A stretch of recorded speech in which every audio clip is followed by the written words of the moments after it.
Good evening. Welcome again as I continue reading through the Bible one chapter at a time. As always, if you're reading along with me, I'm in the Christian Standard Version. Tonight I'll be reading Ezekiel chapter 42. Let's begin. Then the man led me out by the way of the north gate into the outer court. He brought me to the group of chambers opposite the temple yard and opposite the building to the north. Along the length of the chambers, which was 175 feet, there was an entrance on the north. The width was 87.5 feet. Opposite the 35-foot space belonging to the inner court and opposite the paved surface belonging to the outer court, the structure rose gallery by gallery in 3 tiers. In front of the chambers was a walkway toward the inside middle, 17.5 feet wide and 175 feet long, and their entrances were on the north.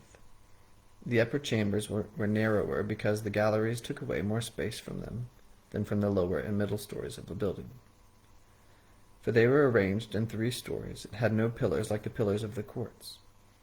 Therefore the upper chambers were set back from the ground more than the lower and middle stories. A wall on the outside ran in front of the chambers, parallel to them, toward the outer court. It was 87.5 feet long. For the chambers on the outer court were 87.5 feet long, while those facing the great hall were 175 feet long. At the base of these chambers there was an entryway on the east side as one enters them from the outer court. In the thickness of the wall of the court toward the south there were chambers facing the south temple yard and the western building, with a passageway in front of them just like the chambers that faced north. Their length and width, as well as all their exits, measurements, and entrances, were identical.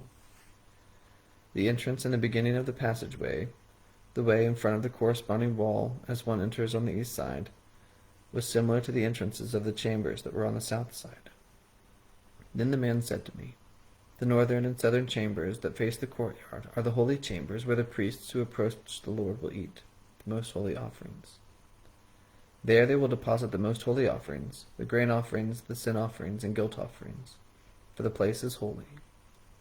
Once the priests have entered, they are not to go out from the holy area to the outer court until they have removed the clothes they minister in, for these are holy. They are to put on other clothes before they approach the public area." When he finished measuring the inside temple complex, he led me out by the way of the gate that faced east and measured all around the complex. He measured the east side with a measuring rod. It was 875 feet by the measuring rod. He measured the north side. It was 875 feet by the measuring rod. He measured the south side. It was 875 feet by the measuring rod. Then he turned to the west side and measured 875 feet by the measuring rod. He measured the temple complex on all 4 sides. It had a wall all around it, 875 feet long and 875 feet wide, to separate the holy from the common. We'll find out what happens next time tomorrow in chapter 43.